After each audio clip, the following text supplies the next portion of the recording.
இந்தியாவில் பலதரப்பட்ட நெருக்கடிகளுக்கு மத்தியிலும் தன்னுடைய அரசியல் பயணத்தை அவர் மிக தெளிவாகவும் உறுதியாகவும் பயணித்துக் கொண்டிருக்கிறார். ஒரு விழிப்புணர்வை உண்மை நிலையை ஒரு அடுத்த கட்ட இளம் தலைமுறைக்கு ஒரு மாற்றத்தை கொண்டு வந்ததுதான் சீமான் அவர்கள் தான். அனைவருக்கும் வணக்கம். வென்றாக வேண்டும் தமிழன். நாம் தமிழர் கட்சியினுடைய தலைவர் சீமான் அண்ணா அவர்கள் இன்றைக்கு இந்தியாவில் பலதரப்பட்ட நெருக்கடிகளுக்கு மத்தியிலும் தன்னுடைய அரசியல் பயணத்தை அவர் மிக தெளிவாகவும் உறுதியாகவும் பயணித்துக் கொண்டிருக்கிறார். இந்த நேரத்திலே அவருக்கு எதிரான மிகப்பெரிய பரப்புரைகளும் அவருக்கு எதிரான மிகவும் அவரை மிகவும் கீழ்த்தரமாகவும் சித்தரிக்கப்பட்டு கொண்டு போகிறது. நிச்சயமாக எங்களுடைய 2009ஆம் ஆண்டு யுத்தம் மௌனிக்கப்பட்டதன் பின் எங்களுடைய விடுதலை போராட்டத்தை சர்வதேச ரீதியிலே ஒரு பயங்கரவாதிகளாக கொண்டு செல்ல முற்பட்ட பொழுது அதை தமிழகத்திலையும் சர்வதேச நாடுகள்லையும் அதை உடைச்சு அந்த பின்பத்தை வெளியில கொண்டன்னு சொன்னா அது நான் தமிழர் சீமான் அவர்களுக்கு மட்டுமே சாரும். விடுதலை புலிகள் என்று வாய் துறந்தாலே இலங்கையிலும் சரி இந்தியாவிலும் சரி உடனடியாக கைது செய்வார்கள்.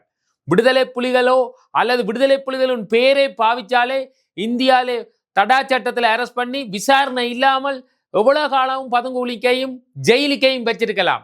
இலங்கையிலே உங்களுக்கு தெரியும், இலங்கையை பற்றி சொல்லவே தேவையில்லை. அப்படிப்பட்ட நேரத்தில் மிக தெளிவாக தமிழர்களுக்கு நடந்தது இனப்படுகொலை என்று சொல்லி தமிழர்களுக்கு ஒரு சர்வதேச நீதி தேள்வி என்று சொல்லியும் இலங்கை அரசாங்கத்தினுடைய ராஜபக்சவும் அங்கு சோனியா காந்தியிலிருந்து அவர்கள் செய்த முழு அநியாயத்தை இன்றைக்கு சர்வதேசங்கள் உலகம் முழுக்க ஒரு விழிப்புணர்வையும் உண்மை நிலையையும் ஒரு அடுத்த கட்ட இளம் தலைமுறைக்கு ஒரு மாற்றத்தை கொண்டு வந்ததுதான் சீமான் அவர்கள் தான்.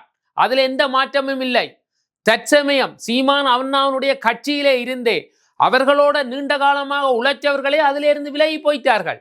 ஆனால் அவர்கள் அதை தாண்டி மிக உறுதியாக எந்த கட்சியோட கூட்டு வைக்காமல் மிக உறுதியாக சீமான் அண்ணா பயணிச்சு கொண்டு போறார். நிச்சயமாக அவர்களிலிருந்து வெளியேறியவர்களே என்று கவலைப்பட்டு கொண்டிருக்கிறார்கள். நாங்கள் ஏன் சீமானை விட்டுட்டு போட்டோம், திருப்பி வந்து சேரலாம் என்று எந்த தளத்திலையும் உறுதியாக அவர் நிற்கிறார். சர்வதேச நாடுகள்ல எல்லா நாடுகள்ல பாராளுமன்றங்கள்லையும் இன்றைக்கு இலங்கை தமிழர்கள் பாராளுமன்ற உறுப்பினர்களாக எல்லா நாட்டிலையும் வந்து கொண்டிருக்கிறார்கள். கல்வியிலும் எங்களுடைய சமூகம் வந்து கொண்டிருக்கிறது. தொழில் ரீதியாகவும் எங்களுடைய சமூகம் வந்து கொண்டிருக்குது. நிச்சயமாக தமிழகத்தில் நாம் தமிழர் கட்சி அடுத்த கட்டம் ஒரு இலக்கை அடைய வேணும். அதுல நாங்கள் தெளிவா இருக்க வேணும். சீமான் அண்ணாவுக்கு எதிரான பரப்புரைகளும் சீமான் அண்ணாவுக்கு எதிரான உண்மைக்கு புறம்பான வதந்திகளையும் உடச்செறிஞ்சு நிச்சயமாக தமிழன் வென்றாக வேண்டும். சீமான் அண்ணா வந்தால் நிச்சயமாக ஒரு மாற்றம் இருக்கு. சீமான் அண்ணா அவர் அடிக்கடி சொல்லுவார், தான் சட்டமன்றமோ அல்லது பாராளுமன்றத்துக்கு போயேக்க இந்தியாவில் தான் உள்ளுக்க போயேக்க தமிழகம் உள்ளுக்க போயேக்க தான் தலைவரோட படத்தோட தான் போகணும்னு அண்டைக்கும் சொல்லி கொண்டிருக்கிறார், இன்றைக்கும் சொல்லிக்கிறார். அண்டைக்கே சொல்றார், தான் எந்த கட்சியோடையும் கூட்டு வைக்க மாட்டேன், நான் தனித்து நின்று தான் போராடுவேன். இன்றைக்கும் அப்படித்தான். இன்றைக்கு அதுக்கு பிறகு எத்தனையோ பேர் வந்து போட்டியிட்டு கொண்டிருக்கிறார்கள். எவ்வளவுதான் அவர்களுக்கு ரசிகர்களும் பலபலம் இருந்தாலும் எந்த தளத்திலையும் எந்த கொள்கையிலிருந்து பின்வாங்காமல் எல்லாத்தையும் வாயால மட்டும் சொல்லாமல் பணவிதை நடக்கிறது என்றாலும் அல்லாட்டி ஒரு மாநாடு வைக்கிறண்டாலும் அல்லாட்டி ஒரு வெள்ளப்பெருக்கு ஏற்பட்டால் அங்க போய் நின்று வேலை செய்யறாலும் எதையும் செயற்பாடு ரீதியாகவே சீமானை நாங்கள் எடுத்துக்காட்டாக செய்து காட்டி போட்டுத்தான் சொல்கிறார்.